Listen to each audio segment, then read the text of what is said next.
Selamat pagi. Pagi semuanya. Mari kita memuji Tuhan.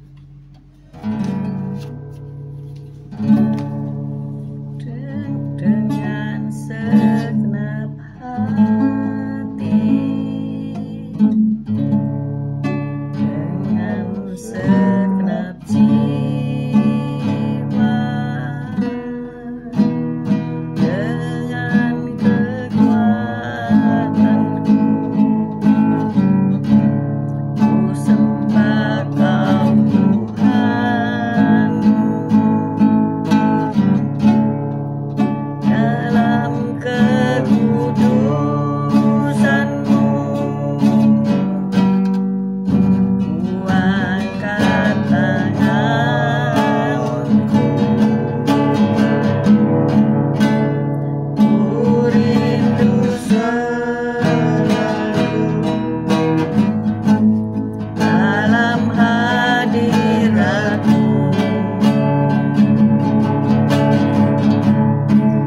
Sebab Engkau yang kudus,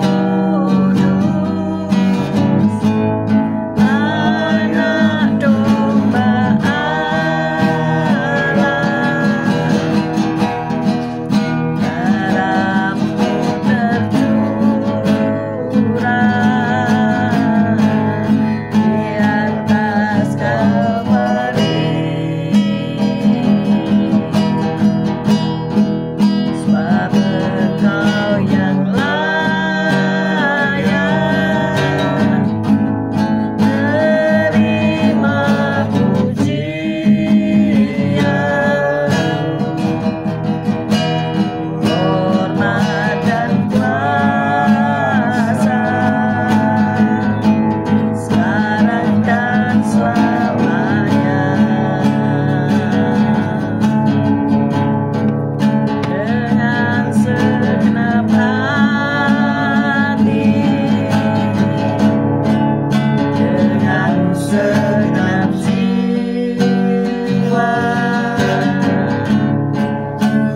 dengan kekuatanku, ku sembah Kau Tuhan. Dalam kekudusan-Mu,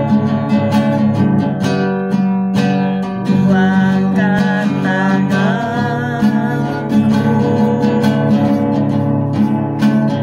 ku rindu selalu dalam hadirat-Mu.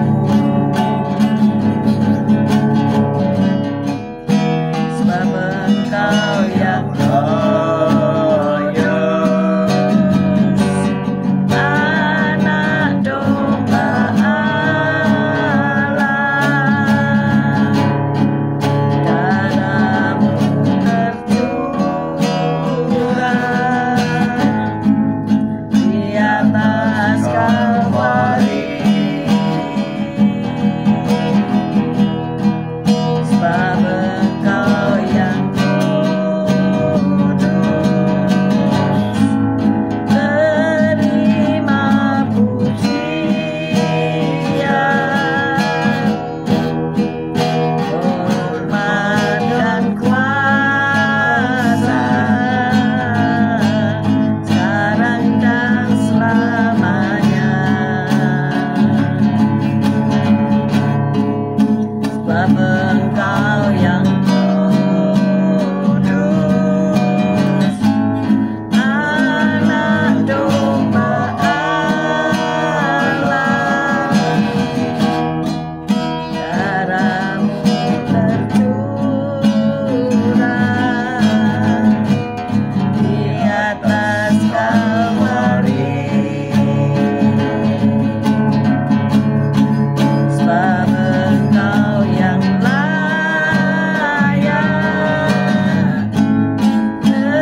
sekarang dan selamanya.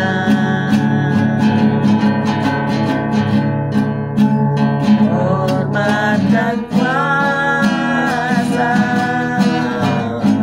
sekarang dan selamanya. Haleluya, puji Tuhan. Selamat pagi Tuhan Yesus, Kau baik, Kau sungguh laku yang sungguh sangat baik. Pagi hari ini Kau tetap menyertai kami dalam siaran gembala, siaran renungan pagi hari ini ya Tuhan Yesus. Sebentar lagi kami baca firman-Mu, merenungkan firman-Mu. Kau buka hati pikiran kami agar kami dapat menerima firman-Mu. Berikan roh pengertian bagi kami agar kami mengerti akan firman-Mu, dan berikan iman yang kuat bagi kami agar kami dapat melakukan firman-Mu dalam kehidupan kami ya Tuhan Yesus. Kami serahkan kehidupan kami sepanjang hari ini bersama semua rekan-rekan peserta daripada renungan pagi hari ini ke dalam tangan-Mu, di dalam kuat kuasa-Mu, di dalam perlindungan-Mu, di dalam penyertaan-Mu, di dalam kasih-Mu, juga di dalam berkat-Mu ya Tuhan Yesus. Dan Kau tetap berikan kesehatan, kekuatan bagi tubuh kami agar kami dapat melayani Engkau lebih lagi. Dalam nama Yesus kami sudah berdoa Tuhan, mengucap syukur. Amin, amin, amin. Haleluya. Selamat pagi, mari kita baca Ratapan 3 ayat 31 sampai 42. Ratapan 3 ayat 31 sampai 42. Ratapan 3 ayat 31, demikian bunyi firman Tuhan. Karena tidak untuk selama-lamanya Tuhan mengucilkan, karena walau ia mendatangkan susah, ia juga menyayangi menurut kebesaran kasih setianya. Karena tidak dengan rela hati ia menindas dan merisaukan anak-anak manusia. Kalau dipijak-pijak dengan kaki, tawanan-tawanan di dunia. Kalau hak orang dibelokkan di hadapan Yang Maha Tinggi, atau orang diperlakukan tidak adil dalam perkaranya, masakan Tuhan tidak melihatnya? Sampai ayat itu. Ayat 42. Siapa berfirman maka semuanya jadi? Bukankah Tuhan yang memerintahkannya? Bukankah dari mulut Yang Maha Tinggi keluar apa yang buruk dan apa yang baik? Mengapa orang hidup mengeluh? Biarlah setiap orang mengeluh tentang dosanya. Marilah kita menyelidiki dan memeriksa hidup kita dan berpaling kepada Tuhan. Marilah kita mengangkat hati dan tangan kita kepada Allah di surga. Kami telah mendurhakakan dan memberontak, Engkau tidak mengampuni. Amin. Amin, amin, amin. Pagi ini kita merenungkan, ya sebelumnya kita sambung Ratapan 3 ayat 58 dan 59. Ratapan 3 ayat 58 dan 59. Ratapan 3 ayat 58. Ya Tuhan, Engkau telah memperjuangkan perkaraku, Engkau telah menyelamatkan hidupku, Engkau telah melihat ketidakadilan terhadap aku. Ya Tuhan, berikanlah keadilan. Amin. Amin, amin, amin. Pagi ini kita merenungkan soal kita melihat dan melayani. Melihat dan kita melayani pekerjaan Tuhan ya. Banyak orang hidup dalam kondisi yang sebenarnya tidak akan dapat kita lupakan lagi seandainya kita melihatnya. Namun sayangnya kita tidak melihatnya ya. Dalam ratapannya atas tanah airnya yang hancur, Nabi Yeremia curhat karena merasa tidak terlihat. Acuh tak acuhkah kamu sekalian yang berlalu, serunya. Pandanglah dan lihatlah, apakah ada kesedihan seperti kesedihan yang ditimpakan Tuhan kepadaku. Ayat 12 Ratapan 1. Kita baca Ratapan 1 ayat 12. Ratapan 1 ayat 12. Ratapan 1 ayat 12. Acuh tak acuhkah kamu sekalian yang berlalu? Pandanglah dan lihatlah, apakah ada kesedihan seperti kesedihan yang ditimpakan Tuhan kepadaku. untuk membuat aku merana tatkala murkanya menyala-nyala. Amin. Amin. Murka Tuhan bisa menyala-nyala ketika kita tidak setia, ketika kita melupakan Tuhan. Dan Yeremia merasakan bahwasanya isi hatinya ini karena merasa tidak dilihat, tidak terlihat. Jadi diacuhkan, acuh tak acuhkah kamu sekalian yang berlalu. Diacuhkan oleh manusia dan Tuhan.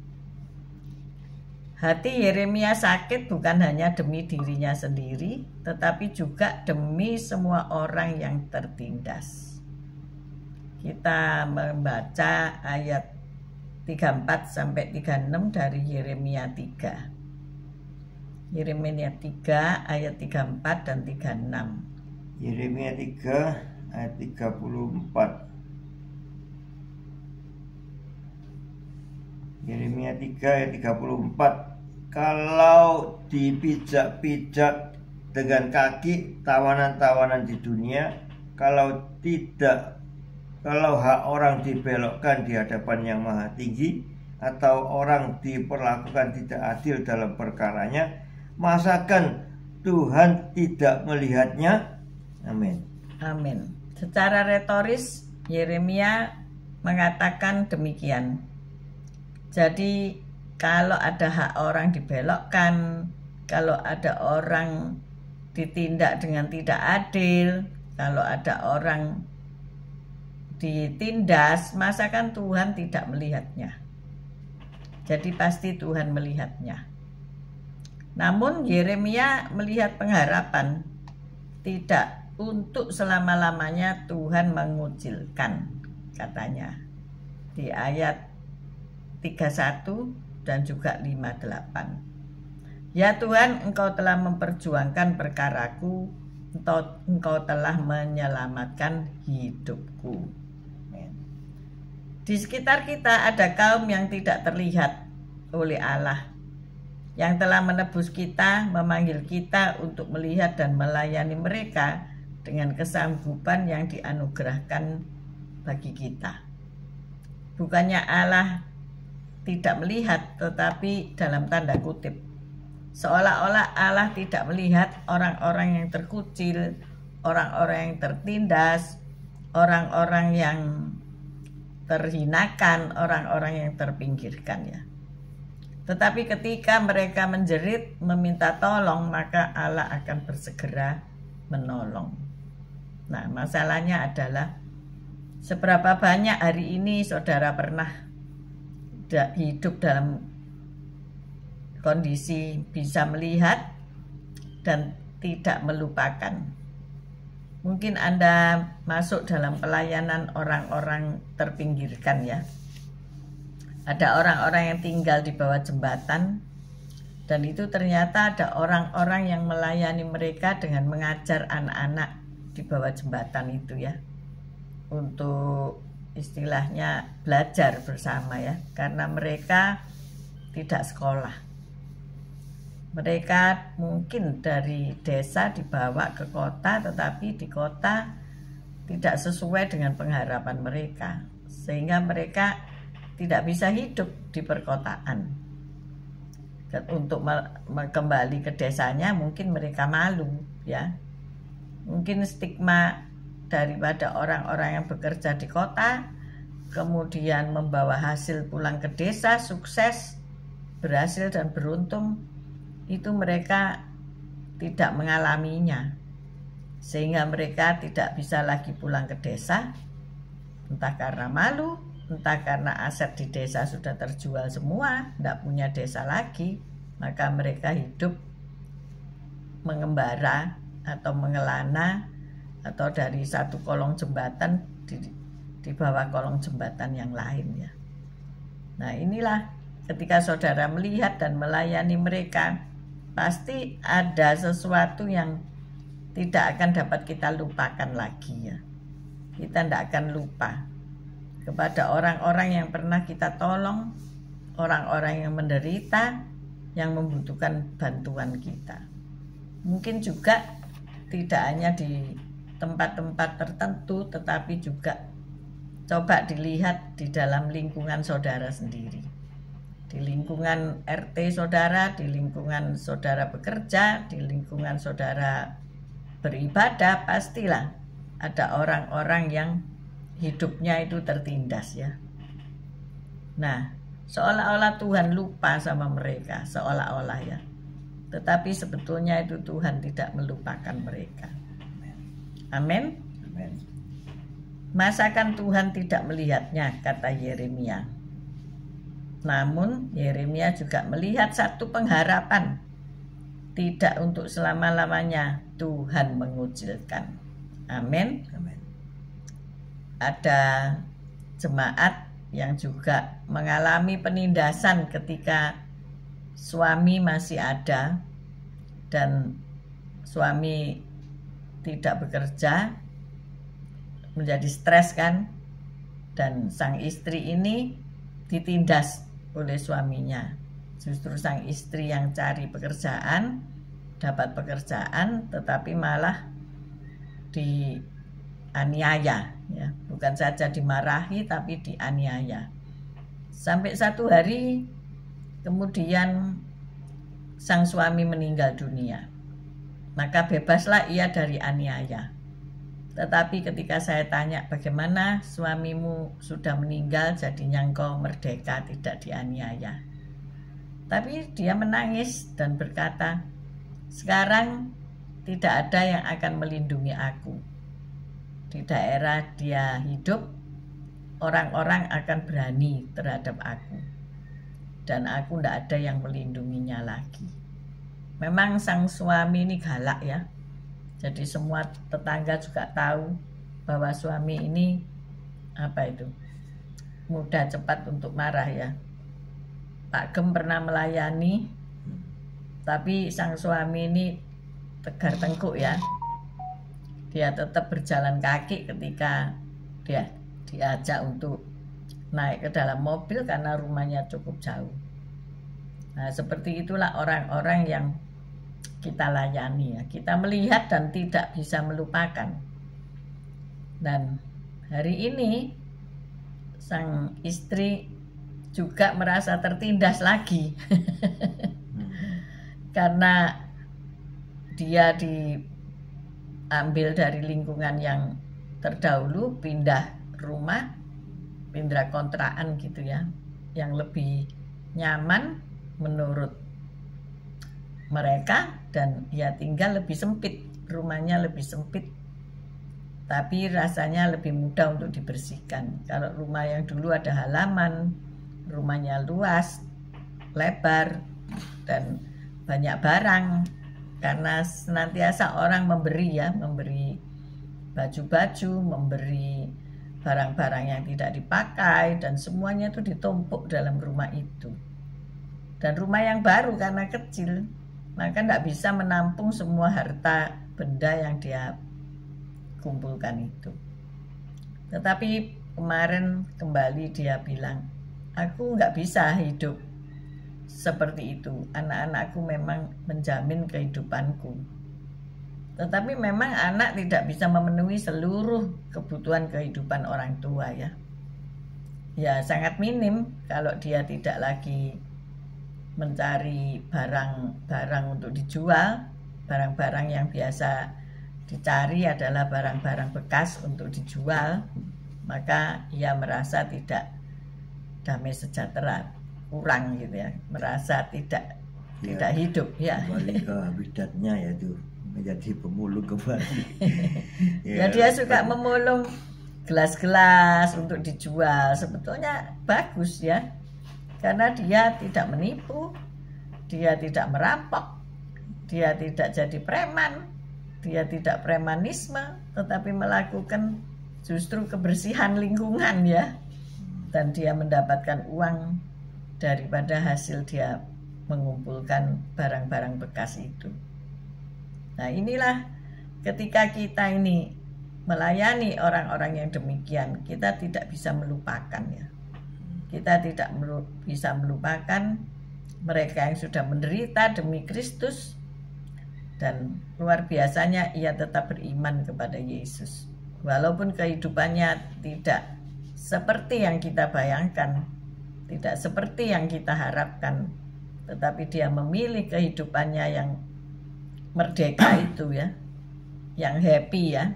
Dia bisa bekerja kemana-mana, dia bisa melayani kemana-mana, kadang-kadang menjaga orang sakit dan sebagainya. Nah inilah, di sekitar kita ada orang-orang yang terpinggirkan, yang mungkin ia berkata, apakah kesedihan seperti kesedihan yang ditimpakan Tuhan kepadaku? Di ayat 12 ya, pandanglah dan lihatlah. Ayo Bapak Gembala baca Ratapan 1 ayat 12. Ratapan 1. Ratapan 1 ayat 12. Ratapan 1 ayat 12. Acu tak acukah kamu sekalian yang berlalu?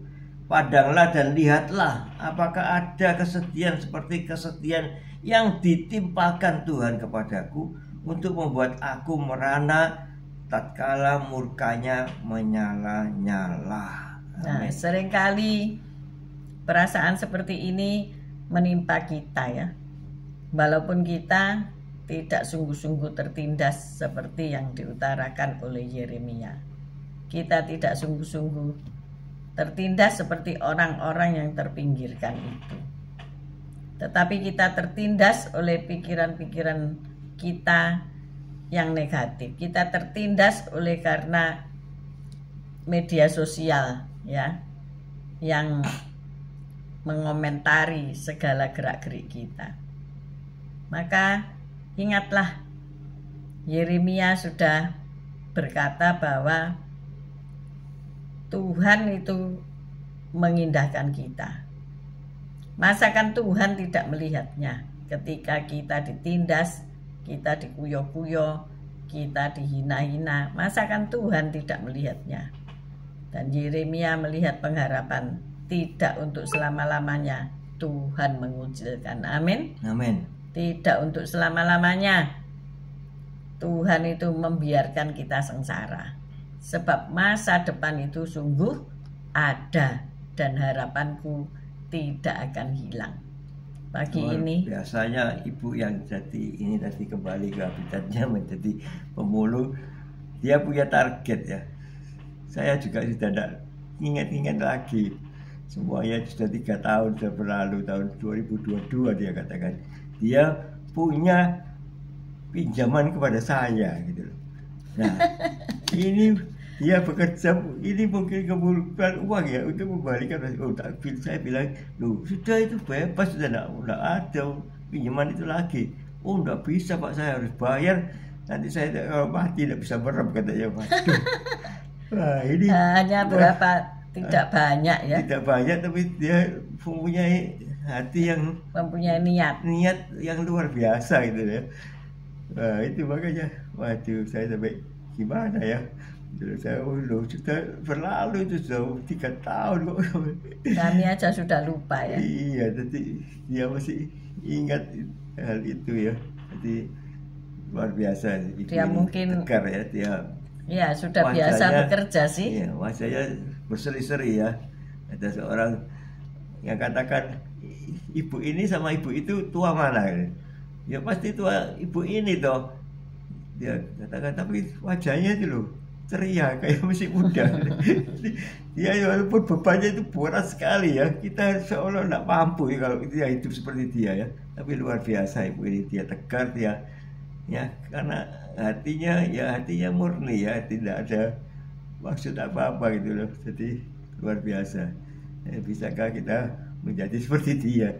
Haleluya. Ya, kita jangan melihat orang-orang yang sukses saja ya. Tetapi orang-orang yang kita layani itu bermacam-macam ya. Ketika kita melihat orang-orang yang tertindas dan kita pernah menolong, kita pernah bersama-sama menangis bersama dia, nah itu tidak akan hilang ya. Jadi pagi hari ini ayo kita melihat dan melayani. Melayani siapa? Orang yang hidup tidak diberi keadilan, orang yang hidup ditindas, orang yang hidup tidak merasakan damai sejahtera. Nah, kalau kita berdiri bersama-sama mereka, menangis bersama-sama mereka, engkau akan melihat pertolongan Tuhan itu ada. Amin. Ya. Jadi hari ini yang masih sakit, Bu Saiman yang masih di RSUD Krian, hari ini boleh pulang, puji Tuhan. Harus olahraga tiap pagi, jalan pagi, harus makan yang cukup dan minum obat supaya terpelihara di hari tua dan merasa tidak dilupakan, tidak ditindas, tidak dianiaya. Ya, itu yang lebih penting, jadi happy selalu. Mari kita berdoa. Haleluya. Tuhan Yesus, terima kasih atas syukur. Walaupun kami dalam keadaan yang buruk, walaupun kami tertindas, walaupun kami terjepit, walaupun kami berada di jurang kelelaman, ya Tuhan Yesus, tapi Engkau sangat peduli dengan kami. Engkau pasti menolong tepat waktu, ya Tuhan Yesus, sehingga kami bisa hidup damai sejahtera karena Engkau Allahku yang sungguh luar biasa. Engkau sahabat kami yang setia. Dan Engkau selalu mengingat-ingat kami, dan kami juga tidak akan melupakan Engkau Yesus. Kami mau lebih mendekatkan diri kepada Engkau. Kami selalu mau berdoa, baca firman untuk selalu melekat kepada Engkau, sehingga kehidupan kami bisa tertata dengan baik, dan Engkau tetap gandeng tangan kanan kami untuk Engkau tuntun kami berjalan di jalur-Mu, sehingga kehidupan kami menjadi benar. Terima kasih Tuhan Yesus, haleluya, amin. Tuhan, terima kasih kalau mereka yang sakit sudah Engkau sembuhkan. Ya. Mereka yang masih tinggal di rumah sakit, Tuhan tolong agar mereka diperbolehkan pulang ke rumah tangga mereka masing-masing dengan berobat jalan, dan Tuhan menyembuhkan. Terima kasih, kami masih melihat mujizat-mujizat yang Tuhan lakukan ketika hamba-hambamu pelayan Tuhan sakit dan mereka terbatas ke ekonomi keuangan mereka, tetapi Tuhan yang membayar kebutuhan semua kehidupan mereka. Terima kasih ya Bapa. Kami juga berdoa untuk orang-orang yang saat ini merana, merasa ditinggalkan keluarga, hidup terlunta-lunta. Tuhan, jawablah doa-doa mereka, pulihkanlah keluarga mereka, biarkan mereka diterima dengan baik oleh keluarga mereka dan diberikan hidup yang damai sejahtera. Kami juga berdoa untuk perjuangan hamba-hambamu dalam bidang ekonomi, juga gereja-gerejamu dalam usaha untuk penginjilan, untuk memperluas kerajaan Allah. Tuhan yang menyediakan kebutuhan mereka semuanya. Oleh sebab itu kami mengangkat kedua belah tangan kami untuk menerima berkat Tuhan. Tuhan memberkati engkau, Tuhan melindungi engkau, Tuhan menyinari engkau dengan wajahnya dan memberikan engkau kasih karunia. Tuhan menghadapkan wajahnya kepadamu dan memberikan engkau damai sejahtera. Terimalah berkat dari Allah Bapa, Putra dan Roh Kudus, berkat kasih, sukacita, damai sejahtera mulai pagi hari ini sampai Maranatha Tuhan Yesus datang untuk kedua kalinya, bahkan sampai selama-lamanya. Mari yang sudah menerima berkat Tuhan katakan bersama, amin, amin, amin. Makasih pagi-pagi udah bergabung Bu Reni, Pak Franyanto, Agustinus Wahyu, dan Bu Foni, Pak Paulus, Bu Sepsi, Esther, dan Pak Anton, Pak Martin, Bu Febi, Bu Rima, Pak Anton, Bu Sulistiani, Pak Henry, Bu Vigen, Bu Ruli, Pak Mei, Bu Wanda, Pak Budi Utomo, Bu Saiman, Pak Saiman, CCMI, semuanya tetap sehat, tetap kuat, tetap bersemangat. Pak Yusak, Bu Ineke, Pak Elias, Bu Elias. Terima kasih sekali lagi. Besok kita ketemu lagi. God bless you all. Thank you. Amin. Haleluya.